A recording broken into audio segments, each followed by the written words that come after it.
በክፍል 1 እጅግ ተደምመን ተደስተን አልቅሰን ብዙ ተምረን አልፈናል። አሁን ደግሞ በክፍል 2 አስደናቂና ለማመን የሚከብደውን ታሪክ እነሆ። ከዛኔ ሄድኩኝና በረኪናዬን ገዛው። ከዛ እቤት ውስጥ መድኃኒት አለ፣ የታይፎይድ መድኃኒት። ከዛ እያንዳንዱ 500 ግራም ነው፣ 90 ፍሬ ነው። በበረኪናው አድርጌ ዋጥ 90 አዎ፣ አራት ከልጂ ማርያም በስመ አብ ወወልድ ወመንፈስ ቅዱስ አሐዱ አምላክ። ተንፈራፍሬ ምን ይሁን ኮነ ሰዓት በኋላ ማስታወሰው ነገር የለኝም። ከዛ አንድ ልጅ የዛ የግቢው ዘመድ ነው መጣ ማለት ነው። ከዛ ከጎረቤት ከዚህም ቤቱ ያሉት ሰዎችና መጡ ማለት ወደ ሆስፒታል ይዘውኝ እሷ ከኋላ መጣሽ ማለት ነው። ከዛ አስገቡኝ ሆስፒታል ምናምን ነገር ኢመርጀንሲ። እሺ የሚጠጣ ነገር አጠጡኝ በግድ ማለት ነው። ከዛ ልቤ እንደዚህ ፕሬስ ምናምን ነገር አድርጉኝ ነፍስ ሰራው። የሚጠጣውን ነገር ስጠጣ አስመለሰኝና ወጣልኝ ማለት ነው። ምንድነው ይወጣልሽ ከውስጥ? በረኪናው መድኃኒቱ አልወጣም። ከዛ አቆይታው ምናምን ወደ 6 ሰዓት ወደ 7 ሰዓት አካባቢ ተመለስን ወደ ቤት ማለት ነው። ወክ እያረግን እኔና እሷ። ከዛ ሰው ነጠላ ዝቅዝቅ አድርጎ እየጠበቀን ነው ሬሳ። ከዛ ሲያዩኝ በጣም ደነገጡ። በቃ እምነትሽ ነው ያዳነልሽ ልጅሽ ማለት እናቴ ነው። ከዛ በህይወት ተረፍኩኝ። መድኃኒቱ አልጎዳሽም? ጨጓራዬ ክራክ አረገ። ለዛ ተልባና አብሽ ነበር የሚፈቀድልኝ የነበረው መጠጣት ማለት ነው። ጨጓራዬ በጣም ዳሜጅ ሆኖ ነበር። ከዛ በ15 ቀን ውስጥ ኢንዱራንስ ደረሰ። ምንም ማውቀው ነገር የለም። ስንገባ ክላስ ተማሪ ሁሉ ደስተኛ ነው ስለ በቃ ያውቀዋል ማለት ነው እንደሚሰራ እንዴት እንደሚቀመጥ ሁሉ ነገር ሁሉም ተማሪ ያውቃል። እኔ ሶሻል ተማሪ ነኝ። ፊት ለፊት ነው ደረሰኝ ወንበር። 3ቱንም ቀን እያለቀስኩኝ ወጣሁት። ማለት ምን ብትገለኝ ሳምላኪ ማለት እንደዚህ ከምዋረድ በሞትስ ማለት የዛኔ ብትገለኝ ይሻለኝ ነበርና እናቴም ደግሞ ታሳዝነኛለች። በጣም ተጉርታ ነበር። በቃ የዛኔ ብሞት ኖሮ ምን ትሆን ነበር አላቅም። ምክንያቱም እኔም ሞት አለው አንዴ ግን እናቴን ታውቃለህ በኖረችበት ጊዜያቶች በእያንዳንዱ ቀን ዋጋ እየገደልኳት ነው የሚሄደው ማለት ነው። እንዴት ለምን ትከፋለች? በጣም አስበው እንደዛ ዋጋ ከፍላ በ18 ዓመት የወለደቻት ልጇ ትምህርቷን ያልተማረችላት ልጇ የተሰደበችባት የተገፋችባት ፍርድ ቤት ለፍርድ ቤት የተንከራተተችባት ገንዘብ አትሆንሽም እቺ ዲቃላ ልጅሽ እየተባለች ያሳደገቻት ልጅ ስትሞትባት በቃ አስበው ምን እንደምትሆን ማለት ነው። ማለት ትተሻት ለአጥቂዎቿ አሳልፈሽ ስትሻት ሄድሽ ማለት ነው። በቃ አይሽ ሁሌ ያልፋል ምልሽ እኮ ለዚህ እኮ ነው ትለኛለች። ካንቺ ጋር እድሜ ልኩን የሚቆይ ነገር የለም ምንም ነገር ሰውም እንኳን ቢሆን እኔ እንኳን ብሆን እኮ እድሜ ልኬን አልቆይም ትላለች። እሺ ከዛ የ11ኛ ክፍል ዕውቀቴ ነው ያለው። ከዛ ሁሉ ጊዜያቶች ውስጥ 1 አመት ሙሉ እኔ በመደንዘዝ ውስጥ ነበርኩ ያለሁት። በቃ ፓራላይዝ የሆነ ሰው በለኝ። ለዚህ ከእንዴት ነው እኔ ከትምህርት ጋር መጣጣመው ስራሱ ምን ይገባኛል? ከበደኝ በጣም። ለምን መሰለህ አብረውኝ የነበሩት ልጆች እነዛ ልጆች እኔ እዚህ ነው የሚደርሰኝ ዩኒቨርሲቲ እኔ እንደዚህ ሜዲሲን መርጣለሁ አዲስ አበባ ዩኒቨርሲቲ ገባለሁ እንደዚህ እንማራለን ከዛ ቤት እንከራያለን እንደዚህ ነው የምንማረው ምናምን ያለ ያወራሉ ማለት ነው። ከዛ በቃ አትሊስት እኔ አጠገቡናችሁ እንደዚህ አትበሏልኳችሁ ለ3 ቀኑ ማለት ነው። ግን አረም ችግር አዳላይ ታንቺ እኮ ጎበዝ ነሽ 350 ማምጣት ያቅትሻል አትሊስት እዚሁ የግል ከፍለሽ ትማሪሽ። ማን ነው እኔ የግል ከፍሎ የሚያስተምረኝ? እኔ ከአዲስ አበባ ዩኒቨርሲቲ መመረቄ ለእናቴ በጣም ትልቅ ነገር ነው። ኢት ሚን ኤሎት ለሷ ማለት ነው። በቃ ስኬቷ ነው። እኔ ደግሞ ይህን ነገር ላሳካለት አልቻልኩም። 3 ቀን ተፈተንን። ተማሪዎች ደስታቸው ነው። ዩኒፎርሙን ዩኒፎርሙን ይቀዳል፣ የሚፈራረም ይፈራረማል። ከዛ ግራጁዌሽን አለ አይደለ 12ኛ ክፍል አንድ አይነት ቀሚስ እናሰራለን እንደዚህ እንለብሳለን ምናምን ነገር ሲባል ለኔ ያ ትልቅ ህመም ነበር። እሺ ምን ያደርግልኛል እንደዛ ማድረግ ማለት ነው። እኔ ዩኒፎርሜን ጠቅልል አድርጌ ወደ ቤት መጣውና ዛሬ ኢንትራንስ ጨረስን። በቀጣዩ ቀን ወደ አዲስ አበባ መጣ። ስራ መፈለግ ስጀምር መስተንግዶ አገኘሁ ማለት ነው። ከጧት እስከ 8 ሰዓት ነው የሚሰራው። ከዛ በ2 ቀን በ3 ቀን ቲፕ ማግኘት ጀመርኩ። ሰው ሻይ ጠጥቶ ራሱ 50 ብር ምናምን ይሰጠኛል፣ 100 ብር ይሰጠኛል። በእውነት በጣም ቀልጣፋ ነበርኩኝ። ምግብ ቤቱ አላት፣ ምሳ ሰዓት በጣም ጭንቅንቅ ነው ቤቱ። እኔ ብቻ ነኝ ማስተናግደው። ከ8 ሰዓት በኋላ ደግሞ ሌላ በሰራስ የሚል ሀሳብ ደግሞ መጣልኝ ማለት ለምን ጥሩ ገንዘብ እያገኘሁኝ ነው። ከዛ አቀድኩኝ። እስከ ሐምሌ ላይ ነው የመጣሁት። ሐምሌ 30 ላይ ግን ስልኬን መግዛት አለብኝ አልኩኝ። ከዛ ልክ ስራዬን ጨርሼ ሲል ወደ ቦሌ ሄዳለሁ። እሺ ቦሌ መድኃኒዓለም ህንጻ ላይ ከታች ቴክኖ ሞባይል ነበረ። ከዛ ሄድና ልጅቷን ይሄንን ስልክ አሳይኝ ይላታል። አውጥታ ታሳየኛለች። 1440 ብር ነበር በዛ ሰዓት ማለት ነው። ሐምሌ 30 እመጣለሁ ብያት ሄዳለሁ ማለት ነው። ከዛ ሁሌ ደላሎች ነው ስራ ፈልጌ ነበር ማለት ተያዣለሽ ነው የለኝም ስላቸው ይደክማቸዋል ሰዎቹ። እሺ መታወቂያ ያለሽ የለኝም ይተውኛል ማለት ነው። ይሄ ልጅ ግን እሺ ነው ያለኝና ለፓሪዚያ ወሰደኝ። ሰውየው ጋር ይዞኝ ሄደና ከዛ ሲያይ ልጅ ወጣት ነኝ ምናምን ቀልጠፍ ያልኩ ነኝ ደስ አልኩት ማለት ነው። እሺ ከዛ እሺ ቁጭ ባያለኝና ሊፈትነኝ ማለት ነው። ከዛ ሜኑን ይዞ ፍሬንች ፍራይስ ምንድነው ሲለኝ ቅቅል አልኩት። ቅቅል እሺ ሰውዬው በቃ ደከመ ወንበሩን ይዞ እንዴት ያስከኝ የመጣሽው አለኝ። ካሰሪ እስከዛ እድሜ ራሱ በርገር ራሱ በልቼ ማቅ አይመስለኝም። እሺ እሺ ከዛ ቺፕስ ነው ምናምን አለኝና ነገረኝ። ግን መጀመሪያ ቦሌ ላይ ያስገቡኝ ነበር። ሲያየኝ ሩቅ ነኝ ለቦሌ ሰው። ይሄም እኮ ቦሌ ነው ደንበልም እኮ አዎ ቦሌ ነው። ግን እዚህ ዋናው ከእንትኑ ጋር ነበራቸው ከመድኃኒዓለም ትንሽ ወረድ ስትል ነበራቸው እዛ ጋር። ለዛ እሱ ጋር መሆን አይነት አይደለሁኝም። ከዛ በፈረቃ ነው የሚሰራው ጠዋትና ከከሰዓት። ከዛ አንድ ሳምንት የጠዋት ትሆናለህ፣ አንድ ሳምንት የከሰዓት ትሆናለህ። ከዛ ሳየው ከቤቴ በጣም ቅርብ ነው። ወክ አድርጌ ነው መጣው። የታክሲ የለብኝም። ያኛውን ለቅቄ ወደዚህኛው መጣው። ከዛ ሐምሌ 30 ደረሰን። ሁሌ እነግረዋለሁ ለወንድሜ ስልክ ገዝቼ በታች ስክሪን ነው የምደውልልህ ምናምን እለዋለሁ። ከዛ ልክ ቀኑ ሲደርስ ትዝ አሉና ወንድሜ ደወለልኝ ስልክ። እኔ የምልሽ ዛሬ ስልኩን እንዳትገዢ ሰፈር ነይና የተሻለ ደግሞ ሰከንድ አንድ ከሰው እጅ እንገዛለን እና አደራ እንዳትገዢ ወደ ቤት ነይ ብሩን ይዘሽ አለኝ። ከዛ እሺ እሺ ብዬ ዘግቼ ስልኩን ይዤ ሄድኩ ማለት ነው። ገዝተሽ? በቃ ሩብ ቆንኩበት። ወንድሜም ለማስረዳት ምን አይነሳው ነሽ እብድ ነሽ ማለት ነው እንጂ ልጅ ግን ማለት የት ልሄድ ይላል። የተሻለ ማድረግ ትችያለሽ፣ ነገ ይሆንብኛል፣ ነሐሴ 1 ይሆናል ነገ እና ምን ችግር አለው እስከ ዛሬ ረሽማ እንዴ ምን ተኛል። ዛሬ ነው ሐምሌ 30 ብያለሁ፣ በቀኑ ነው ማረጋው አልኩት። ከዛ አዩት ፐርፎርማንሴን ሲያዩት በቀን 200 300 አገኛለሁ። ከዛ ሌሎቹ ደግሞ የልጅ እናት ሰራተኞቹ ማለት ነው። ስለዚህ ምን ይሉኛል፣ አስተናግጅልኝና ቲፑን ለኔ ይሉኛል ማለት ነው። ስለዚህ እኔ ከስተመር ከሌለብኝ በእነሱ ቴብል ላይ ሄጄ አስተናግድና ቲፑን ለእነሱ ሰጣቸዋለሁ። አንቺ ታዲያ ጥቅምሽ ሁሉ ምንም እነሱ ናቸው በቃ እንደዛ ጥሩ ቲፕ እንዲሰጣቸው እኮ ነው፣ ለማገዝ ነው እነሱ ለመርዳት። አዎ እኔ በ3 ቴብል ራሱ የምሰራው ቲፕ ከነሱ ቲፕ ይበልጣል። ገንዘቡ ደግሞ ከኔ ይልቅ ለነሱ በጣም ያስፈልጋቸዋል። ስራን ብትሰራ ልዩነት ካልፈጠርክ ተወዳዳሪ መሆን አትችልም። ያ ነገር ገባኝ ይዛኔ ማለት ነው። ለዛ ነው እዚህም አዲስ አበባ ስመጣ ስራ ስሰራ ከስተመር አንዴ እንደዚህ እስከሚያጨበጭብልኝ ድረስ ምናምን አልጠብቅም። ገና ፊታቸው እንደዚህ ወይ ምን ፈልግሽ ምን አጣሽ ምን ላምጣልሽ ምናምን ነገር ነው ምለው ማለት ነው።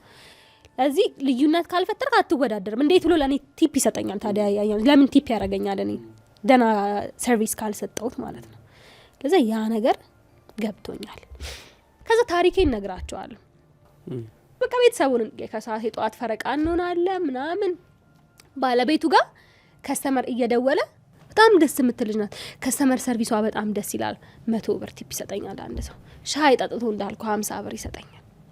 በቃ ከዛ ልብስ ገዛለሁ ምን ላለው ለዩኒቨርሲቲ ማለት ነው አጠራቅማለሁ ከገባው ወይ በጋሌ ሌላ ቦታ ከሄድኩኝ ምናምን ማለት ነው። ከዛ ኢንትራንስ መጣልክ። ከዛ መደወል ጀመርኩ። እኔ አንተ ዝጋኝ ብደብር አይመልከተኝም። አንተ ጋር የምፈልገው ነገር ካለ ፊትን እንደዚህ ጭምድድ አድርገህብኝ እመጣለሁ። እናቴ ምን ትላለች? ከፍትፍቱ ፊቱ ትላለች። የኔ ደግሞ ከፊቱ ፍትፍቱ ፍትፍቱን ብላና ዞር በል ከፊቱ አመለካከት ያለ። ከዛ ደውልና ኢንትራንስን ታመጣችሁ እያልኩ ጠይቃለሁ ማለት ነው። ነገር ውጤታቸውን ይነግሩኛል። አልፈዋል? አዎ እንትና እንደዚህ ያመጣው እንደዚህ ያመጣው የኔን ማን ገብቶ ይው። ከዛ ለእናቴ ደወልኩላትና ዛሬ ኢንትራንስ ውጤት መጥቷል እና እስኪ ጸልይልኝ አልኳት። ከዛ እናቴ ተነስታ ወደ መድኃኒዓለም ቤተክርስቲያን ሄደች። ከዛ ረጅም ሰዓት እሷ ጸሎት አደረገችልኝና ደውላልኝ በቃ አሁን እዩ አለችኝ። አልፈሻል፣ በእርግጠኝነት አልፈሻል፣ ጥሩ ውጤት ነው ያመጣሽው፣ አትፍሪ አለችኝ ማለት ነው። ፈራሽ ለማየት? አዎ ፈራሁኝ። እንዴት ብዬ ልኝ ምን ልይ? ኦኬ። ከዛ እየተንቀጠቀስኩኝ ኮዴን ገብቼ ያለው 481 ነው ምናምን ያመጣሁት። ማለፊያው ስንት ነው? 300 ምናምን ነው።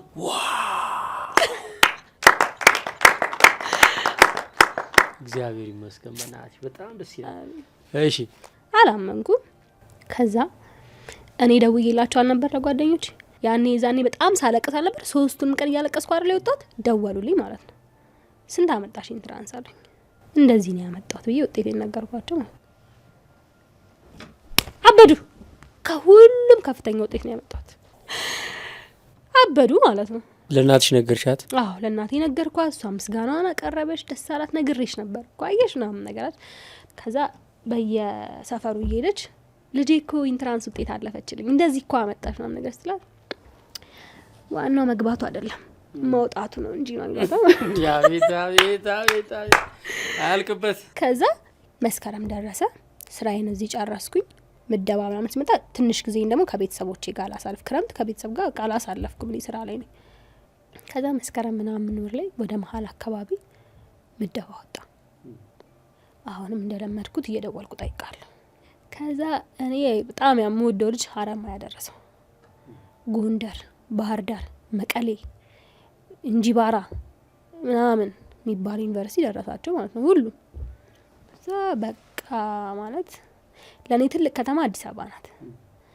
ወደ ኋላ መመለስ አልፈልግም አዲስ አበባ ገብቼ ገና ደግሞ ነገ ወደ ውጭ ስለመሄድ ነው ማስበው ገባ ስለዚህ ከራቅኩኝ ደግሞ እንዴት ርቃለሁ ማለት ነው ከዛ እኔና እናቴ ተያይዘን ቤተ ክርስቲያን ሄድን ከዛ እሷ ቃል ቅሳ በጣም እየዬ ብላ ጸለየች ማለት ነው ከዛ ስመርጥ ይሄ ሀገር አንደኛ አዲስ አበባ ከዛ ከስር ደግሞ አንደኛ አዘር ሶሻል ሳይንስ ብዬ ነው የሞላሁት እኔ ሎ ነው መማር መፈልግ የነበረው ከገብተን ስናይ አንደኛ አዲስ አበባ አንደኛ አዘር ሶሻል ሳይንስ የመረጥኩት ዲፓርትመንት የመረጥኩት ሀገር ደርሶኛል ማለት ነው ደስ አላት በጣም ትልቅ ድል ነው ለእናንተ በዛ ሰዓት በጣም እጅግ በጣም እንዴ ድል ምን ለማመንም እኮ ይከብዳል አሁን እያየሽው አታምኝም አላመንኩም ወጣሁኝ ገባሁ አዲስ አበባ ነው የሚላል ከዛ ዲፓርትመንት ምን እንደደረሰኝ አላቅም ገብቼ አዘር ሶሻል ሳይንስ ምንድን ነው ከዛ እሺ ብዬ ወደ አዲስ አበባ ዩኒቨርሲቲ መጣሁ ከዛ ገባሁና ጥናት ጀመርኩ ማለት ነው ምን ብማር በ3 አመት ጊዜ ውስጥ ስራ ሊያስገኘኝ የሚችለው ዲፓርትመንት ምንድነው የሚለውን ሰርች አድርኩኝ ከዛ ዳይሬክተር ጋር ሄድኩና ጠየቅኩት ካንቺ ጋር የሚሄደው የጋዜጠኝነት ነው ስለዚህ ጆርናሊዝም ተማሪ አለኝ ሁሉም ሰው ካንቺ ጋር ምርጥ የሚሆነው ጆርናሊዝም ብትማሪ ነው አለኝ ማለት ነው አልማርም ብዬ ሶሻል ወርክን ሳየው በዛት በጣም ምርጥ ፊልድ ነው ያበላልም ይባላል ሶሻል ወርክ የሚገባው በውጤት ነው ጥሩ ውጤት ያላቸው ልጆች ናቸው የሚገቡት ምናምን ተባለ ተመዘገብን ማለት ነው ከዛ ኔክስት ዴይ ላይ ተለጠፈልን ዲፓርትመንት ከዛ ተመርጫለሁ የት ግቢ ነው 6 ኪሎ ዶርም ተሰጠሽ አዎ ካፌ ነሽ ነን ካፌ ነሽ ካፌ ነኝ እሺ 2 ቀን እንደበላኝ ጨጓራዬን ያመኛ ነበር ወደቅኩባቸው ዶርም ውስጥ ማለት ነው ተሸክመው በአምቡላንስ የካቲት 12 ስለዚህ መጀመሪያ የሞላሁት ካፌ ነበረ ወደ ነን ካፌ ተደረገልኝ ውጪ የፈለግኩትን እንድበላ ማለት ነው በዛን ሰዓት ካፌ የሚሰጥክ የነን ካፌ ስትሆን 450 ብር ነው ቁርስ ምሳላት በቀን 17 ብር ከዛ ደወልኩለት ለአባቴ እንደዚህ ነው እንደዚህ ስላመመኝ እንትናል እና እሱም አዲስ አበባ ዩኒቨርሲቲ ነው የተማረው እኔ እዛን ጊዜ ብስኩት በሚሪንዳ እየበላሁ ነው የተማርኩት አለ ለአባትሽ አንቺ ብር ፈልገሽ ስትደውይለት ብዙ ጊዜ ብር ሳይሆን የሚሰጥሽ ምሳሌ ነው የሚሰጥሽ ሪዝን ከዛ ለእናቴ ደወልኩላት እንደዚህ አለኝ ምናምን ነገር ስላት በቃ የዛን ጊዜ አንተ በተማርክበት ሰዓት ላይ ሚሪንዳ 10 ሳንቲ ነበረ አሁን የሚሪንዳን ዋጋ ንገሪው በቀን 3 ብትጠጪ አይበቃሽም ወይ ካልሆነ ደም እየለገሽ ጠጪ እንጂ ረሳተጂ ከይ መስገልጂና እዛ ብስኩትና ሚሪንዳ ነው ረቷን ወይ እንደዛ አርጊ እንጂ ነው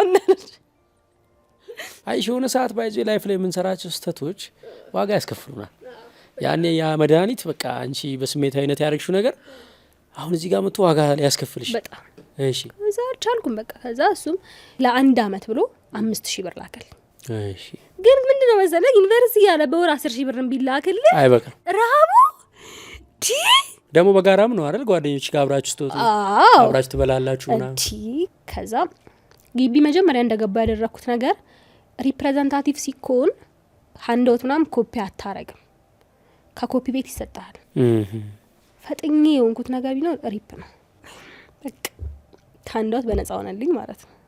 ከዛ አንደኛ ዓመት ልክ ጨረስን። ሰው ሁሉ ወደ ቤቱ ሲሄድ እኔ ወደ ስራ። ከዛ ወንድሜ ዛሀት ላይ ሴልስ ስራዎች ምናምን የሚሰራ ነበረ። ገባውኝ እኔም ማለት ነው።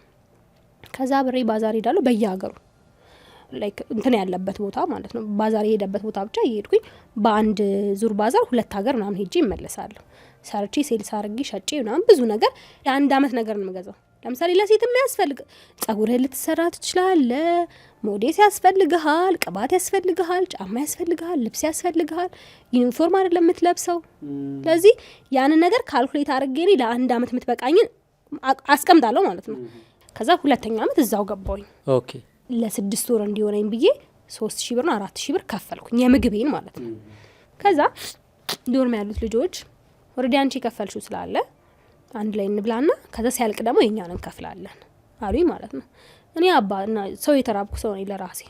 ስለዚህ እንደዚህ ሲሉኝ ደስ ነው የሚለኝ። እኔ መብላቱን አብረውኝ ሄደው ራሱ ከመጡ አንድ ነገር አንድ አብረን መብላት ጀመርን እኮ። የት ነው ምግቡ የሚሰራው? ማማሚዎች ጋር ነው፣ ኮንቴነሮቹ ጋር። አዎ እሺ። የወር ትከፍላለህ። እና ስንት ሆናችሁ ነው የምትበሉት? 4 5 ሙሉ ነው የእንትኖቹ። ስለዚህ 4 ሰው ስሩ ዛሬ ትያለሽ ደውለሽ ወይስ እንዴት ነው? ሄደን እናዛለን፣ አንድ ላይ እንበላለን። እሺ። ከዛ ከኮንትራት ከተከፈለው ብር ላይ ይቀነስላቸዋል። እነሱ የእኛን እንበላለን የሚሉሽ ካፌ ነው የሚጠቀሙት? አይደለም፣ ነን ካፌ ናቸው። ናቸው። ብር ሲያልቅ እንከፍላለን እኛ ደግሞ በቀጣዩ ማለት ነው። እንደዛ ነው የተባባለው። እሺ። የ6 ወር የከፈልኩት በ1 ወር አለቀ። የኔና የነሱ ሞሏ የዛን ጊዜ አለቀ ማለት ነው። አብሮ ማለት ተደባበርን ማለት ዘጉኝ። አንድ ዶርም አይደላችሁ እንዴ? አንድ ዶርም ነው እና ክላስ አይደል የምትሆነው? ተደዋውለህ እኮ ነው የምትገናኘው። ለምሳ ሰዓት አይደውሉልኝም። እሺ። ከዛ ሲሄድም እዛ የሉም ምግብ ቤት። ምግባቸውን በፔስታል ይዙና ዶርም ይመጣሉ። እኔ በሌለውበት ሰዓት ይበላሉ ማለት ነው። ምንድን ነው ማለት? በቃ ደበርኳቸው። ምክንያቱም ብዙ ብር ነው 4000 ምናምን ብር በላን። እነሱ ደግሞ የዛን ያክል ብር አይከፍሉም። ከዛ እኔ ለራሴ ሆዴ ባሰኝ ሰው ነኝ። ለራሴ እየከፋኝ ነው። ትምህርቱ አስጠላኝ። ከዛ እንደውም የሚማረው ሲጀመር ሀብታም ሰው ነው አልኩኝ። ገንዘብ ያለው ሰው የሚበላው ያለው ሰው ነው መማር ያለበት። ለእኔ ትምህርት ምን ያደርግልኛል? መስራት ነው እንደውም ያለብኝ ምናምን ብዬ ድንች በዳጣ ቤት ከፍታለሁ አልኩኝ። እዛ ፊት ለፊት አዲስ አበባ ዩኒቨርሲቲ ፊት ለፊት። ከዛ አባቴ ጋር ደወልኩለትና 10000 ብር አበድረኝና እኔ እዚህ ድንች በዳጣ ልሰራ ነው ሰርቼ እመልስልሃለሁ አልኩት ማለት ነው። ማለት አንቺ ግን ጤነኛ ነሽ አለኝ እሱ ማለት ነው። ጤነኛ ነሽ ወይስ እብድ ነሽ? እብድ ከሆንሽ ተናገሪ ወይ አንደኛችንን አምነን እንቀመጥ ምናምን አለ ማለት ነው። ለምን በቃ መስራት እኮ ስላለብኝ ነው፣ መማር አልቻልኩም፣ እየራበኝ ነው ምናምን አልኩት። ከዛ ቻዩ አለኝ። ሁሉም ተርቦ ነው እዚህ የሚደርሰው፣ ያልተራበ የለም፣ ሁላችንም እኮ ሩቦናል አለ። በቃ እሺ ምናምን ነገር ብዬ ታውኩት ማለት ነው። ከዛ የዊዝድሮ ወረቀት ያስኩኝ ልወጣ። ከዛ እሱን በቀን አንድ ቦታ አስፈርማለሁ። የሆነ ፈጣሪ የሆነ ነገር እንዲሰጠኝ እየለመንኩት ማለት ነው። እያልበላው እኮ ነው በነገራችን ላይ ገብተዋል። ግን ማለት የተወሰነ ወይ የሆነ ነገር ካገኘሁኝ ልበላ እችላለሁ እንጂ አልበላም። እኔ ትምህርት እየተማርኩኝ ክረምት ሰርቼ ለእናቴ ብር ልካለሁ ወደ ሐዋሳ ማለት ነው። ትምህርት እየተማርክ እንደዚህ ወደ ሲር ሲጮህ ፈስን እየበዛ ነው ይመስላል። አዎ ከሰው ጋር ቁጭ ብለሽ ወደ ሲጮህ እና በቃ ያስጠላል። ቤተሰቦች ጋር ሆነ ቢርብክ ከቤተሰብ ጋር ተሳስቀ ምን ብለህ ታልፈዋለህ። እዚህ ከማን ጋር ትስቃለህ? በጣም ነው የሚከፋው። ከዛ እንዲሁ ክላስ ውስጥ አንድ ልጅ ስታየኝ እኔ ኳትናለሁ ግቢ ውስጥ ማለት ነው። ከዛ ነይ ምናምን አለችኝ ነው ወይ ምናምን ብዬ ስሄድ ምሳ እንብላ አለችኝ። ኧረ እኔ በልቻለሁ ምናምን አልኳት። አይ ችግር የለም ድጋሚያ ምናምን ስትለኝ ወሰደችኝና ጫፉ ጋር ኮካ አልነበረ። ከዛ ክለብ ጋበዘችኝ። ክለብ ሳንዱች? ኦኬ። በልተሽ አታውቂም? ከዛ ኧረ በስመ አብ ክለብ በርገር፣ ፒዛ ምናምን የዱር እንስሳ ናቸው። የሚበላ ነገር አይደለም። እሺ። ከዛ እሷ ጋበዘችኝ። ውይ ደስ አለኝ በጣም። በቃ ከቤተሰቦቼ ቀጥሎ ያለችው ሰው እሷ ሆነች። ከዛ ትመጣለች፣ ምሳ ሰዓት ሲደርስ ይዛኝ ትወጣለች። አብረን ምሳ እንበላለን። ከዛ አብረን ማጥናት ምናምን ጀምረን ቤስት ፍሬንድ። ሁሌ ትጋብዝሻለች ማለት ነው? አዎ። which means አንቺ ምንም የመብላት አቅም እንደሌለሽ አረጋግጠች? አዎ ገባት በቃ። ከዛ ጭራሽ ለምሳሌ አርብ ስትሄድ ወደ ቤት የአዲስ አበባ ልጅ ናት ብያለሁ አይደል? 300 ብር 200 ብር ሰጥታኝ ትሄዳለች ማለት ነው። ከዛ እንደ በዚህ መሀል እያለን ለዩኒቨርሲቲ ተማሪዎች ተብሎ ስራ መጣ። ከ8 ዲፓርትመንት ነበረ። የሆነ ኢንጆ ነው ሊቀጥር የመጣው ተባለ። 2 ልጆች ተመረጠ፣ እኔና አንድ ልጅ። ከዛ አግሪመንት አስፈረሙን ማለት ነው። ከዛ አግሪመንት ሲያስፈርሙን አብሬ ከሷ ጋር ሄድኩት። ከዛ ስንፈርም 4000 ብር ይላል ደሞዙ ማለት ነው። ከዛ አልገባኝም እኔ ይሄ ነገር 4000 ነው 400 ነው የሚለው ምናምን ነገር ብዬ ከዛ ለዋሚ እስኪ ይልኝ ምናምን ነገር አልኳት። ከዛ 4000 ነው አለች። ምንድነው ስራው? እንደ ሪሰርች ነገር ነው መሰለኝ። እሺ ከዛ ከኔ ልክ እሷ ገረማት ማለት ነው። ከዛ በቃ አለቀሰች። በጣም አንቺ የሆነ ልበቀና ልጅ ነሽ፣ ጥሩ ልጅ ነሽ አለች። ለምን አስቢ ከሳምንት በፊት እንደዚህ ይሆንሽ ነበረ፣ በቃ እየተጨነቅሽ ነበር፣ ትምህርት ላቋርጥ እያልሽ ነበር፣ ግን እግዚአብሔር በዚህ እንትን ያደርግሻል ምናምን አለችና በጣም ደስ አላት እሷ ከኔ ይልቅ ማለት ነው። ከዛ እስከዛሬ እሷ የምትሰጠኝን ገንዘብ እየደመርኩት ነው። ኦኬ 4000 ብሩን ሲሰጡኝ ለእሷ የነበረብኝን ዕዳ ሰጠዋት ማለት ነው። ከዛ ከነስጡታ ነው የሰጠዋት ሁላ የሆነ ቀሚስ ገዝቼ በጣም ባይዜ ሊነጋ ሲል ይጨልማል የሚባለው ችግራችን በጣም ሲጸና ሊፈታ ነው፣ ግን በትዕግስት አንቆይም። ስለዚህ ዊሉዝ ብዙ ጊዜ ማለት ነው በጣም እዛ በቃ እንዴ ሀብታሙን ማለት ነው ተማሪ እዛ ማዘር ቤት ይበላል፣ እኛ ሮሚና ነው እንበላው ከፈለግን። ጭራሽ ታሞ የተነሳ እግዚአብሔርን ረሳ። ለእናትሽ አትልኪም? እልካለሁ፣ ለሷ እልክላታለሁ። ከዛ በሳምንት አንዴ ምናምን ሄደን ፒዛ ምናምን እንበላለን ከጓደኛዬ ጋር ማለት ነው። ፒዛውን የቤት እንስሳ ሆነ። ከዛ በደስታ አጠናቀቅናት 2ኛ ዓመትን እንደዛ ሆነን። ከዛ ስራውም አለቀ ማለት ነው። ከዛ ወደ ስራ ነው የቀጠልኩት ማለት ነው። መቀሌ ምናምን ብዙ ብቻ ሄጄ ምናምን ባህር ዳር ጎንደር እንደዚህ ሰርተናል በባዛር ማለት ነው። በዚህ ማለት ቤተሰቦቼ ጋር ምናምን ነገር ሄደው በዓል መስከረም ምናምን አልሄድም። ከዛ 3ኛ ዓመት ደግሞ ስንመጣ ሰከንድ ሴሚስተር ልንገባ ስንል አንደኛው አስተማሪ ዲ ሰጥቶኛል። ከዛ እሺ በቃ ላዋራው ምናምን ነገር ብዬ መጣሁ ማለት ነው። በኋላ ምናምን ነይ እኔም እንደውም ስለ ተማሪዎቹ ማዋራሻለሁ ምናምን ብሎ እንትን አለ። ከዛ እሺ ቤት 11 ሰዓት ምናምን አካባቢ ላይ ደወለልኝ። ሲመጣ እሺ ዳናይት ምን የተፈጠረብሽ ምናምን ነገር አለ። የት ነው የመጣሽው? ቢሮ ፋይናል ፈተና ይናሳየኝ እና እስኪ እናስተያየው ምናምን ትክክል ከሆነ ችግር የለብኝም ወይ ደግሞ እንድፍቃው ኤፍ ምናምን አድርግልኝ። እሺ እንደዛ አልኩት። አይ እንትን ነው ውጤትሽን በማየት በእርግጥ ምንም አይነት ለውጥ አይመጣም፣ እንደዚህ የሰራሹ ነው ይሄ ነው ውጤትሽ አለኝ ማለት ነው። ከዛ ግን እስቲ እናወራለን ጥቂት ደቂቃ ጠብቂኝ ስራ አለብኝ ምናምን አለ። ከዛ 11 ሰዓት ከምናምን አይደል ሄድኩት ወደ 12 ሰዓት ምናምን ይለ የሱ ጸሐፊዎች ሰራተኞች ምናምን ወጡ ማለት ነው። ከዛ ድንገት ዞር ስል በሩ እንዳለ ዝግትግት ብሏል። ከዛ ዋትስ ኔክስት ምንድነው ማድረገው ማለት መጥቶ ጀለስ ሶፋ አለ ቢሮ ውስጥ ከጎን መጥቶ ደቃለ ማለት ነው። እሺ ዳናይት እንዴት ነሽ ማለት ጀመረ። ከዛ ቤት የምትገዙ ሰዎች ይሄን ስሙኝ፣ ሌሎቻችሁ አሳልፉኝና ታሪኩን አዳምጡት። ቤት የሚገዛ ሰው 5 ነገሮችን ሊያጤን ይገባዋል። 5ኛው ወሳኝ ነው። 1ኛ የሻጩ ታማኝነት። ኢትዮ ቤስት ሪል ስቴትን የገነባው በልስቲ ትሬዲንግ ቢዝነስ ውስጥ ከ50 ዓመት በላይ ቆይቷል። ፋብሪካ ተክሏል፣ ሪል ስቴት ሰርቷል፣ አስመጪና ላኪም ነው። በዛ ላይ ሙሉ ክፍያ ለሚከፍሉ ሰዎች ዛሬውኑ ስም ሊያዞርላቸው ለእያንዳንዱ ቤት ካርታ አዘጋጅቷል። 2ኛ ጥራት። ኢትዮ ቤስት ሪል ስቴት እየተገነባ ያለበት ጥራት በአይን የሚታይ በእጅ የሚዳሰስ ነው። 3ኛ ስፍራ። ቦሌ እንደ ዘንድሮ አምሮባት አያውቅም። ከዋናው የቦሌ መንገድ ቦሌ ማተሚያ ጀርባ የተገነባው ኢትዮ ቤስት ሪል ስቴት ለአየር መንገድ ቅርብ ነው። ዙሪያውን እጅግ የለማ ነው። 4ኛ ዋጋ። አካባቢው ዲፕሎማቶች፣ የሀገር መሪዎች፣ የትልልቅ ኤንጂኦ ኃላፊዎች፣ ብዙ ባለሀብቶች የሚገዙበት የሚከራዩበት ስፍራ እንደመሆኑ አንድ አፓርታማ ከ$3500 ጀምሮ እየተከራየ ነው። ቢያከራዩት መልሰው ቢሸጡት አዋጭነቱ ዛሬ ይታወቃል። 5ኛውና ዋናው ነገር ደግሞ ጎረቤት ነው። እኔ 7ኛ ፎቅ ላይ ቤት ገዝቻለሁ። ስትመጡ ጎረቤት እንሆናለን። በ0975 44 44 41 ወይም 42 አሁን መደወል ትችላላችሁ። ከ54 ቤቶች 32 ቀርተዋል። የወቅቱን የውጭ ምንዛሪ አስመልክቶ ምክንያታዊ ዋጋ አዘጋጅተናል። አሁን የምትደውሉበት ሰዓት ነው። ኢትዮ ቤስት ሪል ስቴት ላይ ነው። እንደምትወዱኝማ አውቃለሁ ነው ማለት እኔ ያልኩት እኔ ጌታ ለራሴ ደሃ ልጅ ነኝ። ብዙ ኃላፊነት ያለብኝ ሰው ነኝ። አይደለም አንተን ልወድ ይቀርና ግን አሉ የሚወዱ ከፈለክ አገናኛለሁ። ዳናይት ተይ እንጂ ምናምን ነገር ያለ እንደዚህ ተሸርሽ ለብዙት እንደዚህ ማለት መነካካት ምናምን ጀመረ ማለት ነው። ዝም ዶክተር እኔ ውጤት እንድታስተካክልኝ ማይስተካከል ከሆነም እግዚአብሔር ይስጥልኝ መሄድ እችላለሁ ምናምን አልኩት ማለት ነው። ከዛ ኧረ ተይ እንጂ ምናምን ነገር ሲል በቃ ተነሳሁኝና በቃ ልሄድ አመሰግናለሁ ብዬ ስወጣ በሩ ቁልፍ ነው። እሺ ጸሐፊዎቹ እኮ ይዘውት ሄዱ ቁልፉን። ራስተው ማለት ነው። ከዛ ለሏም ቴክስት አደረኩላት። ከዛ እኛን በአንድ ባች የሚበልጠን እዛው ግን ትምህርት ቤት ውስጥ አስተማሪውን የቀረ ጓደኛችን አለ። እሷ ደግሞ ለሱ ቴክስት አደረገችለት። ከዛ እንዴት ነው አዝማሚያዬን ሲያየው እንትን የሚሆን ነገር አይደለም ማለት ነው። ከዛ ራሱ ተነሳና ከፈተው ቢሮውን በር ማለት ነው። እኔ ላጥ ብዬ ሮጬ ሄድኩኝ። እንደዛን ቀን ሰውነቴ ሼክ በቃ በጣም የተንቀጠቀጥኩት፣ በጣም አለቀስኩኝ። እጅግ በጣም ነው ያለቀስኩት። ከዛ ክላስም አለቀ። ልንመረቅ ምናምን ሆነ። እናቴ መጣች።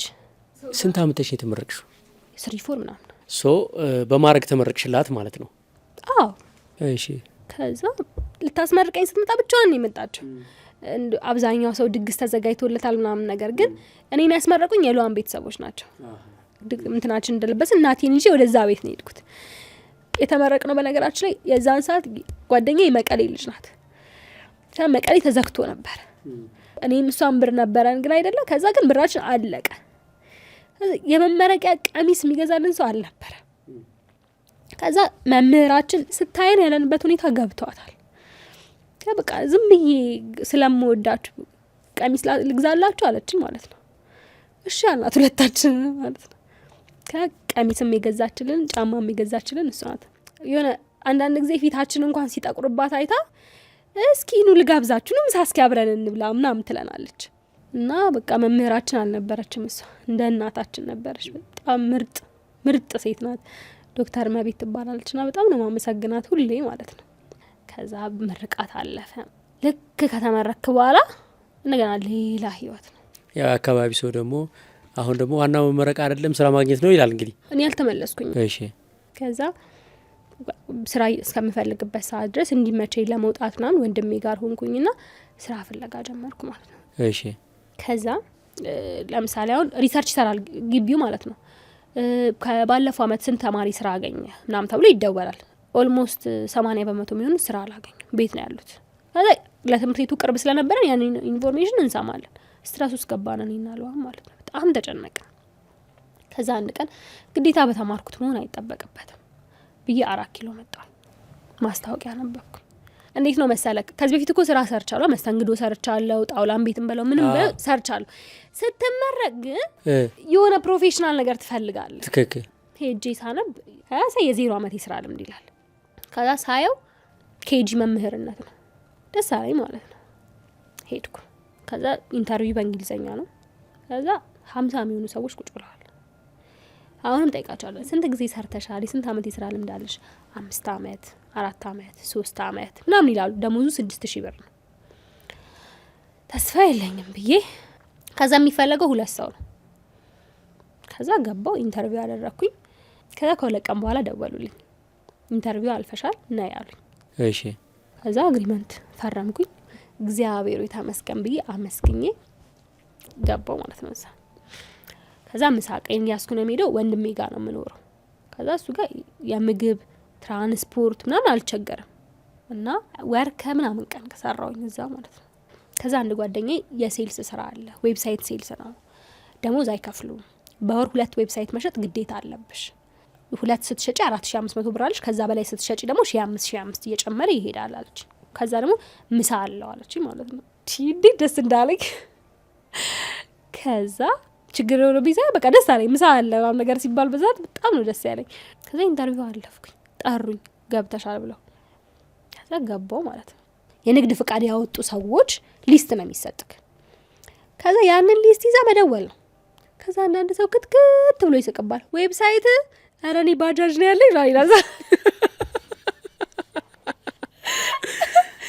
ከዛ እነሱ ሲባሉ ክትክት ብሎ ይስቃሉ። ካካካ እንደዚህ ያለኝ እኮ ምናምን ነገር ሲሉ እኔ ወደ ቀጣዩ ስልክ ደውላለሁ። ድርጅት ውስጥ ከፍተኛ ስልክ ተደውሎ የሚያውቀው 150 ስልክ ነው በቀን። እኔ በአንድ ቀን 610 ስልክ ደውላለሁ። እዲ ታምናለህ? ከዛ ከኔ በፊት ያሉት ሲኒየሮች ናቸው። 1 ወር ምናምን ሰርተውታል ስራውን ማለት ነው። ከዛ እኔ ደግሞ አንዳንዴ በሰውየውን ቦታውኛ አየዋለሁ ስራውን። ዌብሳይቱ ካልተሸጠ እኛን በየቀኑ የተለያየ ሜኑ መርጠን ነው የምንበላው። ምግብ ምሳ ያበላናል፣ ሻይ እንጠጣል። እኔ ለሱ እንደ ውለታ ነው የምቆጥረው። ገባ? ምክንያቱም አብልቶ የሚያቅሰው ስለሌለ ለዛ በሰውየውን ቦታውኛ አየዋለሁ። መስራት አለብኝ እያልኩኝ በደንብ ነው ስልክ ምደውለው ማለት ነው። ከዛ በአንድ ወር ውስጥ ማለት ነው 8 ዌብሳይት ሸጥኩኝ። ታሽቶ አያውቅም። ከዛ በኋላ ሰውዬውን በጣም ደስ አለው። 4500 የወሬን ግን ለሁለት ነው የምትካፈለው። ቲም አይደለክ? ከዛ ለሁለት ተካፈልን። ስንት ብር ደረሰሽ? 18000 ብር ነው ሲካፈል ለሁለት። ብቻ ለኔ ግን የሆነ ከፍ አድርጎ ነው የሰጠኝ ስለገባው ሰውዬው እንደዛ 12000 ብር አካባቢ ሰጥቶኛል። ከዛ ሁለተኛ ወር ላይ 6ኛ ቀን ላይ 6 ዌብሳይት ሸጥኩኝ በ1500 ብር አባሰው። ከዛ ይሄ ማለት መቼ ላይ ነው? ነሐሴ አካባቢ ላይ ነው። ከዛ እኔ አጀንዳዬ ላይ ከመስከረም 30 በፊት ከሀገር ወጥቻለሁ ብዬ ጽፌያለሁ። እሺ እንዴት ነው ማን ነው የሚያስወጣኝ አላቅም። ከዛ 6 ዌብሳይት ስሸጥ የባዛር ስራ መጣ። ባዛር ስራ ደግሞ በ20 ቀን ውስጥ ምናምን ነገር በጣም ጎበዝ ከሆንክ 30 40 ልሰራ ትችላለህ። ስለዚህ ከዚህኛው ጋር ሳነጻጽረው ያኛው የተሻለ ነው በዛ ሰዓት ማለት ለምን ጋራንቲድ ነው። ከዛ ገባሁኝ ባዛሬን ገባሁ ከወንድሜ ጋር ማለት ነው። ከዛ ባዛር እየሰራው አንድ ስልክ ተደወለልኝ። እዛ ድርጅት ውስጥ ስገባ መጀመሪያ ዌብሳይት አግሪ ያረገችልኝ ሴት ናት። አግሪ ካረገችልኝ ቀን ውጪ በአካል አግኝቻት አላውቅም። ከዛ ግን ብዙ ፕሮሲጀር አላት እሷ ብዙ ጥያቄ ትጠይቃለች። ማኔጅመንቱ ባለቤቱ ከኔ ጋር ያለችው ሌላው አንደኛዋ ሴልስ ስልክ አታነሳላት። ምንድነው የምትፈልገው እሷ? ይሄን እንደዚህ ያስተካክሉት፣ እዚህ ጋር ቃሉ እንደዚህ ይሁንልኝ፣ አግሪመንቱ አልተመቸኝም ምናም ብዙ ነገር ነው የምትልክ። ለዛ ሰው ሁሉ ይሰላቸዋል ማለት ነው። እኔ እሺ እሺ እሺ እነግራቸዋለሁ። አንድ ቀን ያገኘዋት ብያለሁ። ከዛ ይዛን ቀን ደወለችልኝ ባዛር እየሰራው ማለት ነው። ዳናይት እንዴት ነሽ? ደህና ነሽ? አለሁልሽ። እኔ የምልሽ አለችኝ የዱባይ ኤክስፖ ላይ የኔ ድርጅት አሸንፎ ነበር እና እስቲ ጎበዝ ሴልስ ጠቁሚኝ አለችኝ ማለት ነው። እኔ አለው አልኳት። እኔም አንቺን ነበር የፈለኩት አለችኝ። ይሄንን ያወራ ነው። ፓስፖርት አለሽ አለችኝ። አዎ አለኝ። ላኪልኝ ዛሬ ማታ ከቤተሰቦችሽ ጋር አውሪና 6 ወር የሚቆይ ነገር ስለሆነ ደውይላል። ኧረ እኔ ጨርሻለሁ ከማንም ጋር አግሪ ማድረግ አይጠበቅብኝም ብዬ ፓስፖርቴን ላኩላት ማለት ነው። ከዛ እሷ በንጋታው ጠዋት መጣች ያለውን ነገር ነገረች። ከዛ በወር 45000 ብር ከፍልሻለሁ አለች በኢትዮጵያ ማለት ነው። ምን ለምታረጊበት?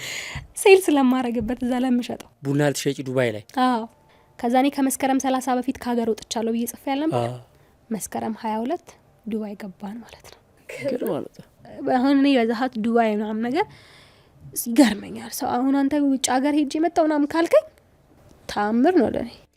ከዛ ዱባይ እንትን ልክ ልንሄድ ስንል ኤርፖርት ላይ አረብ ሀገር መሄድ እኮ ከባድ ነው አይደል? አይቻልም። እንደዚህ አሁን ይሄ ወጣት ሆነ የበረራ ታሪክ ከሌለክ ምናምን ነገር አንዱ ልጅ ከዛ ከካውንተሩ ጋር ተመለሰ።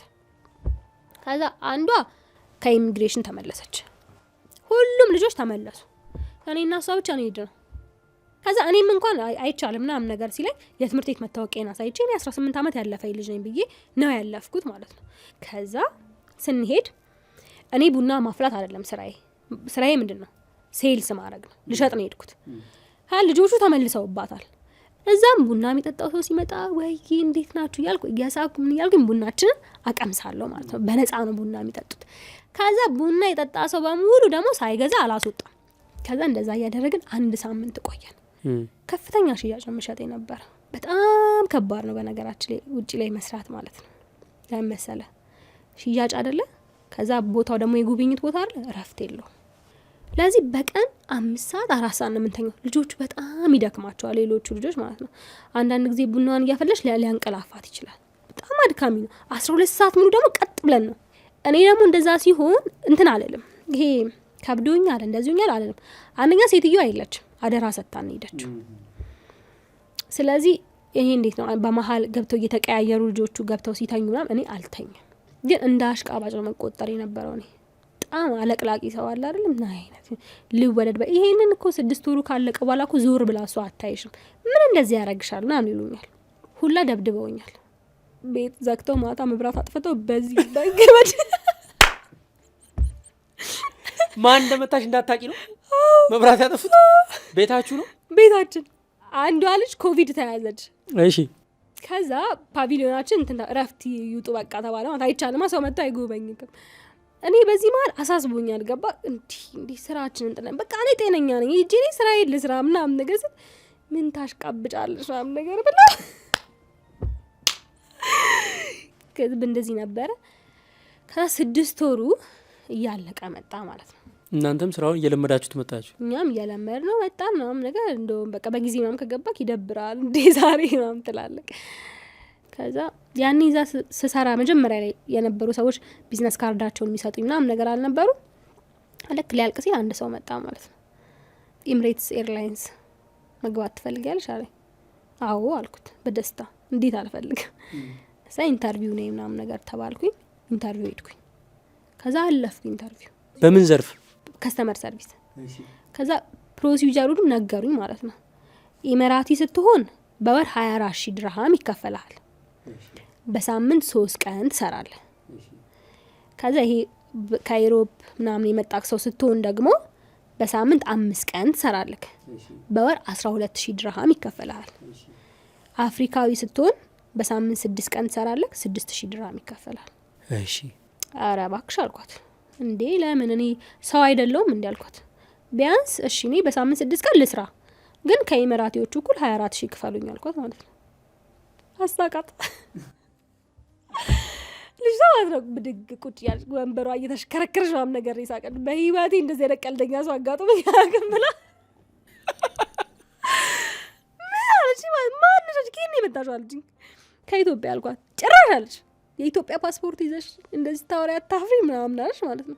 ለምን አፍራለሁ? ሰው አይደለሁ እንዴ? እንደ ሰው ቁጥር። ከዛ የሚገርምህ ማለት ነው ሲጀመር ዱባይ ስሄድ እዚህ አስጠሊታ ምናምን የአፈር ገንፎ የምጣድ ቂጥ ምናምን ስባል የነበርኩ ይልድ እዛ ስሄድ the most beautiful girl ትላለህ። እንዴት ያገኘኝ ሰው ሁሉ ማለት ነው ዋው ምናምን ነገር ይላል። you look so cute ምናምን ነገር oh my god your color your body ምናምን ነገር ያሉ በጣም ያደንቁኛል ማለት ነው። ኦኬ አልኩኝ። ማለት ሀበሻ መልክ አያውቅም አልኩ። ከዛ ለም ሞዴል አትሆኝም? ሁሉም ሰው የሆነ የስራ እንትን እየሰጠኝ ነው የሚሄደው ማለት ነው። ከአንድ ፈረንጅ ጋር ላ እንደዚህ የራናዊ ፎቶ ተነስተናል። የፎቶች ተነስተን ፕሮፖዛል እንድናስገባ የልብሶች ማስታወቂያ እንድንሰራ ማለት ነው። ከዛ ፈረንጅ ጋር የተነሳሁትን ፎቶ ልቅቅ አደረኩኝ ፌስቡክ ላይ። በቃ ሰውን አስጨነኩት አልኩ ከኢትዮጵያ ህዝብ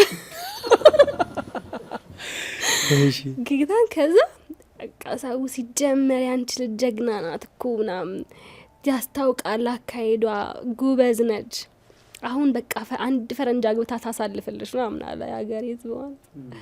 አንዴ ሲጀመር ዱባይ መሄድ ራሱ እስኪ ያስበው ከዛች አጥር ከሌለው ቤት ምናምን ወጥቼ በጣም ትልቅ ነገር ነበር። ሶ ኤምሬትስ ኢንተርቪውን እንደዛ ካልሻት በኋላ ቀጥሎ ወደ ምን ሄድሽ? ከዛ ምን ሆነ ግን አትሊስት አልኳት እኔ 3 አመት የመቆየት እቅድ የለኝም። ምን አደረኩኝ መሰለ? ሰርች አደረኩኝ። 3 አመት እዚህ ሀገር ብቆይ ሊስት ቪዛ የሚሰጥክ ለስራ 3 አመት ነው በዛ ሀገር ህግ ማለት ነው። አንደኛ ሀበሻ ስትሆን አይፈልጉም። እውነት ለመናገር ታውቃለህ፣ ዱባይ ሞል ሁሉንም አይታል። ሀበሻ ሆና ቡቲክ የምትሰራ ሴት አይታል? ፊሊፒኑ ምኑ ብዙ ነው። ሀበሻ አንድ ነው የገጠመኝ።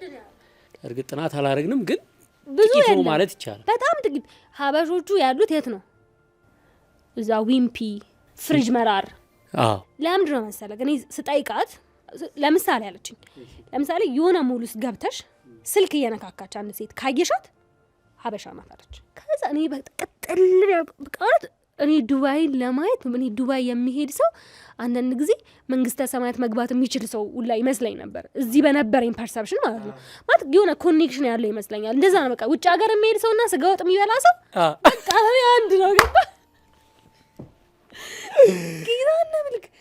ከዛ ድሮኒያን ተመርቄ በ2 አመት ውስጥ ቤትና መኪና ሊኖረኝ ይገባል ብዬ ደግሞ አስቀምጫለሁ እቺን ህግ ማለት ነው። ያንን ሳይ የመንጃ ፈቃድ ዋጋ ከመኪናው ዋጋ ይበልጣል። ከዛ በኋላ ያንን ሳይ ለምን 3 አመት ብቆይ አልማርም። መንጃ ፈቃድ ለማውጣት ከ1 ወር በላይ ደሞዜን ይፈልጋሉ። በጣም ከባድ ነው።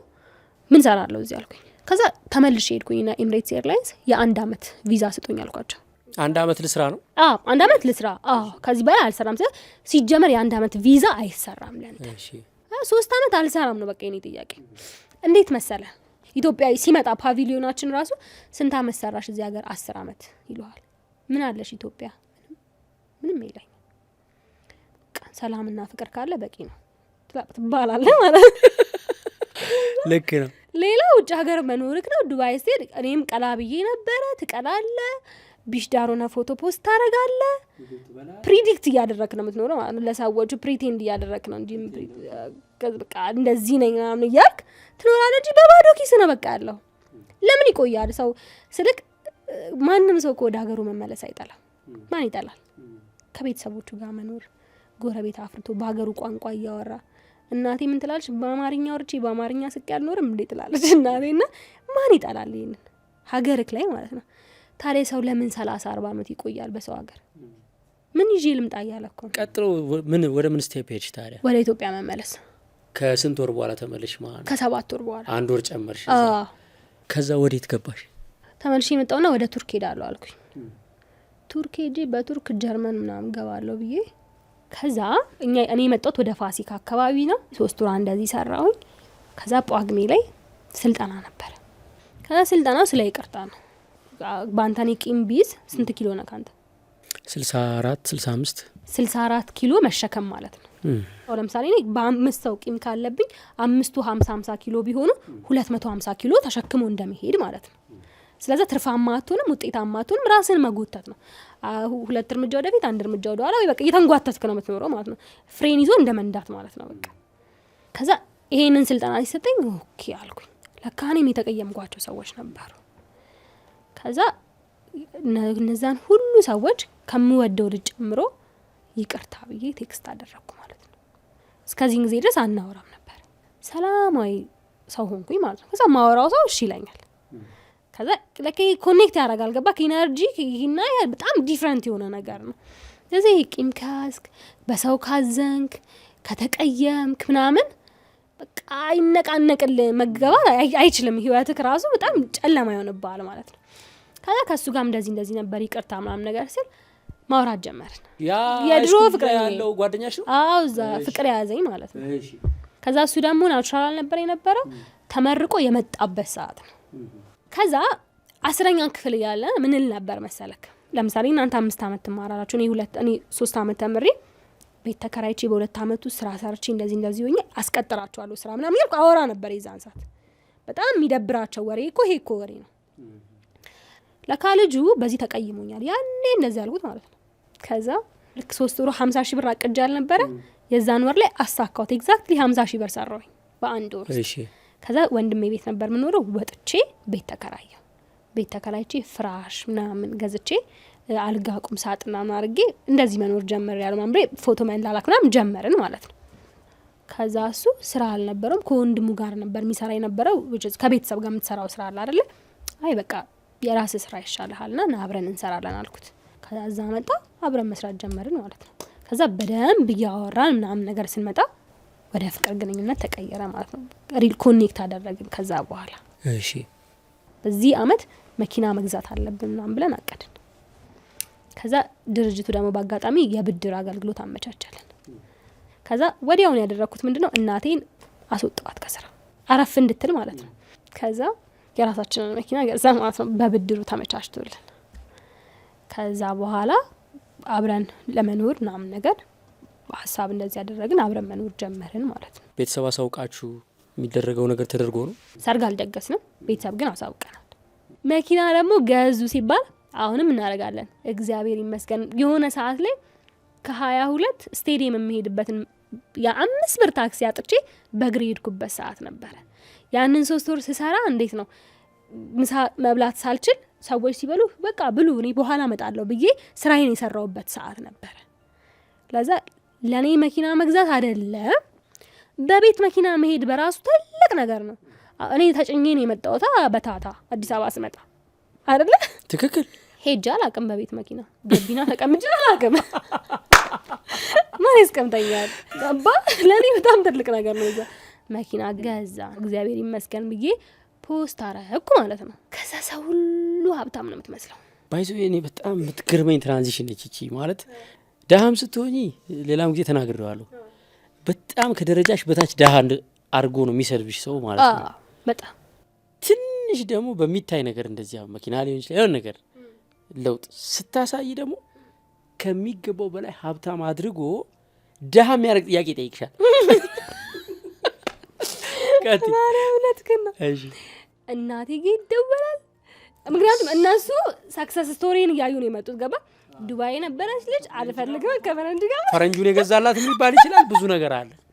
ጥያቄው በዛብኝ። እኔ ደግሞ እንዴት ነው መሰለህ ስለተቸገረ ሰው የሆነ ሰው ተቸግሮ አንተን ሲነግር ተቸግረ መጣ ከሆነ ያማል።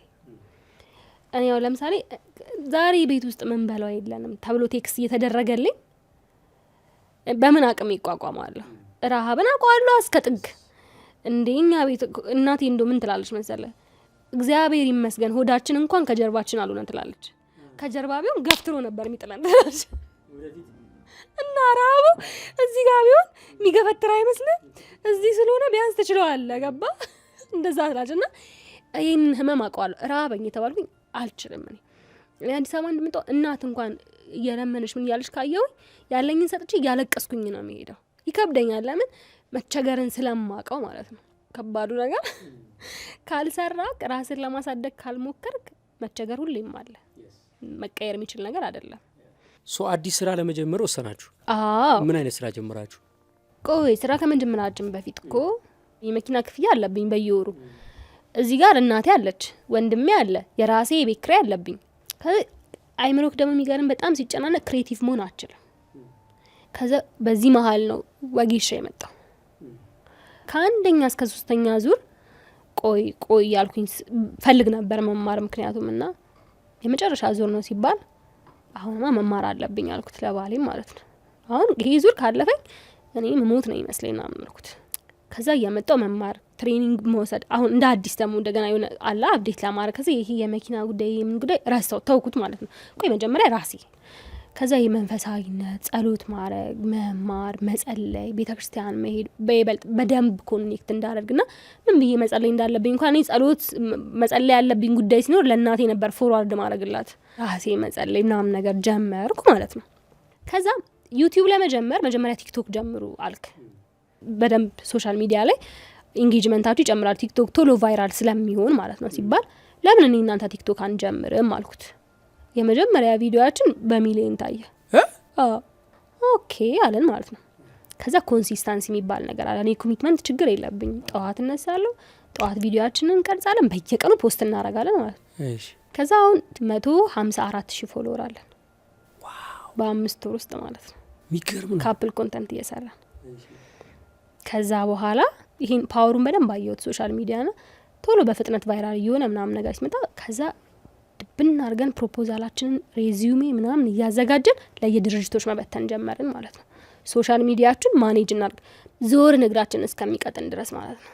ፈለግን የሚጠራን ሰው የለም። ከዛ ቆይቺ ነገር በጸሎት ነው የምትሆነው እንጂ እኛ ብቻችንን የምንሆነው ነገር አይደለም ብለን ተነስተን ኢቲሳ ተክልዬ ሄድን።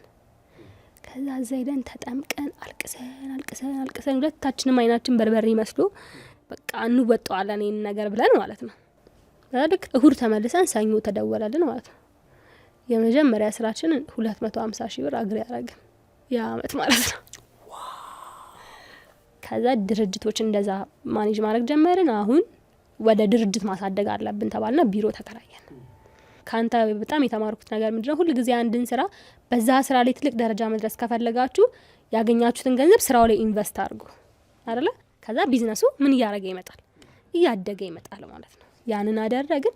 አሁን ከብዙ ድርጅቶች ጋር አግሪ ያደርገናል ማለት ነው እየሰራን። የሚገርም ስራ ነው። አንቺና ባለቤትሽ ብቻ ታዲያ ድርጅቶቹ ሲበዙ? ኧረ አንችልም፣ እየቀጠርን ነው ሰዎች። አሁን ፍሪላንሰሮችም አሉ። ምን ይባላል የድርጅታችሁ ስም?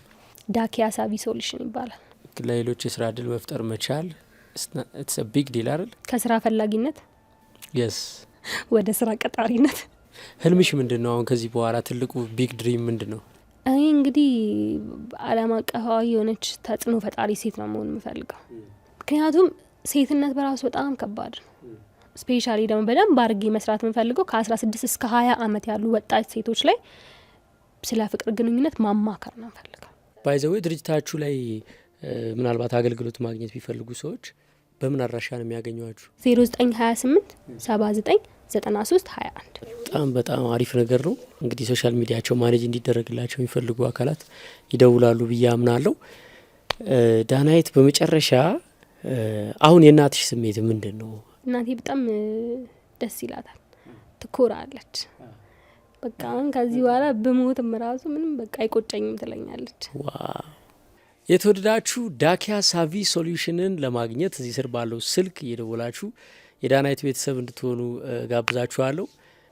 በእኔ ታሪክ ላይ እንደነገርኩ ቅድም ምናልባት አባቴን ቢመርጡ ኖሮ በዛ በኩል የተሻለ ነገር ሊኖራቸው ይችላል። በምንም በስራም በምንም በፍርድ ቤት ያገዙሽ ሰዎች አንድ ያተረፉት ነገር ቢኖር በቃ እኔ እንጃ ሃይማኖታቸውን እምነታቸውን እነዛን ሰዎች ከምንም በቃ ሁሌ እጅግ በጣም ነው ማመሰግነው። ከዛ ወንድሜንም በጣም ነው ማመሰግነው። አሁንም ሰራበት ድርጅት የዛ ባለቤት አቶ ማቴዎስ መባን ከነ ባለቤቱ እጅግ በጣም ነው ማመስገን የምፈልገው። እነሱም በብዙ በምክር በምን ያገዙ ባለቤቴን በጣም ነው ማመሰግነው። የኔ ወርቅናት የኔ ሞቲቬሽናል ስፒከር በጣም በእውነት በጣም ብዙ ነገር ናት እናቴ። ምክንያቱም እነዛን ሁሉ ነገሮች አንቺ ባታበረችኝ ጎበዝ ነሽ ባትኝ አለውልሽ ባትኝ ኖሮ ማለፍ አልችልም ነበር። እንደዚህ ማይደረጉ ነገሮችን አረጊም ስላበሳጫዎች ስላስከፋዎች ስላስመረርኩሽም ይቅርታ። አሁን አለውልሽ ደርሼልሻለሁ። ከዚህ በላይም ደግሞ አኮራሻለሁ የኔ እናት ማለት ፈልጋለሁ። እወድሻለሁ እናቴ። እድሜ ይስጥሽ፣ ኑሪልኝ፣ ክፉ አይንካሽ፣ እመብርሃን እቅፍ ድግፍ ታርግልኝ እላለሁ። አባቴንም አመሰግናለሁ። የተወደዳችሁ በ9115 ደውሉ ወይም የዶንኪ ቲዩብን አገልግሎቶች በሙሉ ስትፈልጉ እዚህ ስር ባለው ሊንክ ተጠቀሙ። በቲክቶክ ከ1 ሚሊዮን በላይ ፎሎወር፣ በፌስቡክ 1.3 ሚሊዮን፣ በዩቲዩብ 2.5 ሚሊዮን በላይ ፎሎወሮች አሉን። ፎሎ አድርጉን። ዳናይትን ስለሰጠችን ትልቅ መጽሐፍ ከልብ እናመሰግናለን። ሚኩና ዳኑን የቲክቶክ ፔጅ ከ154,000 በላይ ፎሎወር ያለውን ፎሎ እንድታደርጉ ሊንክ እዚህ ሊንኮቻችን ውስጥ እናስገባላችኋለን። እናመሰግናለን። ቤት የሚገዛ ሰው 5 ነገሮችን ሊያጤን ይገባዋል። 5ኛው ወሳኝ ነው። 1ኛ የሻጩ ታማኝነት። ኢትዮ ቤስት ሪል ስቴትን የገነባው በልስቲ ትሬዲንግ ቢዝነስ ውስጥ ከ50 ዓመት በላይ ቆይቷል። ፋብሪካ ተክሏል፣ ሪል ስቴት ሰርቷል፣ አስመጪና ላኪም ነው። በዛ ላይ ሙሉ ክፍያ ለሚከፍሉ ሰዎች ዛሬውኑ ስም ሊያዞርላቸው ለእያንዳንዱ ቤት ካርታ አዘጋጅቷል። 2ኛ ጥራት። ኢትዮ ቤስት ሪል ስቴት እየተገነባ ያለበት ጥራት በአይን የሚታይ በእጅ የሚዳሰስ ነው። 3ኛ ስፍራ። ቦሌ እንደ ዘንድሮ አምሮባት አያውቅ። ከዋናው የቦሌ መንገድ ቦሌ ማተሚያ ጀርባ የተገነባው ኢትዮ ቤስት ሪል ስቴት ለአየር መንገድ ቅርብ ነው። ዙሪያውን እጅግ የለማ ነው። 4ኛ ዋጋ። አካባቢው ዲፕሎማቶች፣ የሀገር መሪዎች፣ የትልልቅ ኤንጂኦ ኃላፊዎች፣ ብዙ ባለሀብቶች የሚገዙበት የሚከራዩበት ስፍራ እንደመሆኑ አንድ አፓርታማ ከ$3500 ጀምሮ እየተከራየ ነው። ቢያከራዩት መልሰው ቢሸጡት አዋጭነቱ ዛሬ ይታወቃል። 5ኛውና ዋናው ነገር ደግሞ ጎረቤት ነው። እኔ 7ኛ ፎቅ ላይ ቤት ገዝቻለሁ። ስትመጡ ጎረቤት እንሆናለን። በ0975 44 44 41 ወይም 42 አሁን መደወል ትችላላችሁ። ከ54 ቤቶች 32 ቀርተዋል። የወቅቱን የውጭ ምንዛሪ አስመልክቶ ምክንያታዊ ዋጋ አዘጋጅተናል። አሁን የምትደውሉበት ሰዓት ነው። ኢትዮ ቤስት ሪል ስቴት። ብዙዎች ከፍለው ተጋፍተው እዚህ ድረስ መጥተው የተማሩትን የዩቲዩብ ትምህርት አዲስ ዩቲዩብ ከፍተን በነጻ ጭነነዋል። ቤታችሁ ሆናችሁ በነጻ ተማሩ። አስደናቂ መንፈሳዊና የበጎ አድራጎት ቪዲዮዎችን ዶንኪ በጎ የሚል አዲስ ዩቲዩብ ቻናል ከፍተን መጫን ጀምረናል። ዶንኪ በጎንም ሰብስክራይብ አድርጉት። ዘ ፓትሪዮት የተሰኘ አዲስ ሾው ልንጀምር በዝግጅት ላይ ነን። ውጭ ሀገር ኖረው ነገር ግን የተደላደለ ህይወታቸውን ትተው ወደ ኢትዮጵያ መጥተው ኢንቨስት ያደረጉና ኢትዮጵያ ውስጥ እየሰሩ ለብዙዎች የሥራ ዕድል የፈጠሩ ጀግኖችን የምታውቁ ከሆነ እዚህ ስር ባለው ሊንክ ጠቁሙን። ልጄን አፈቀኝ የሚል አዲስ ሾው ጀምረናል። በውጭ ሀገር ለምትኖሩ ኢትዮጵያ ውስጥ ልጆቻችሁ ካሉና ከናፈቋችሁ በ9115 ብትደውሉ አሊያም እዚህ ስር ባለው ሊንክ ብትመዘገቡ ጥርት ባለ ቀረጻ የምትሹትን ሲያደርጉ እናሳያችኋለን። በዶንኪ ፍሪላንስ ባላችሁበት ሆናችሁ ከዶንኪ ቲዩብ ጋር መስራት ከፈለጋችሁ 5 ዓመትና ከዛ በላይ የሥራ ልምድ ካላችሁ ካሜራማኖች፣ ኤዲተሮች፣ ፕሮዲውሰሮች፣ ፕሮዳክሽን ማናጀሮች፣ አዳዲስ ለምንከፍታቸው የዩቲዩብ ቻናሎች ከኛ ጋር መስራት ትችላላችሁ። በ9115 ደውሉ። በአጠቃላይ ለማንኛውም የዶንኪ ቲዩብ ፍላጎታችሁ እዚህ ስር ያለውን ሊንክ ስትጫኑት ሁሉንም ጥርት አድርጎ ያሳያችኋል።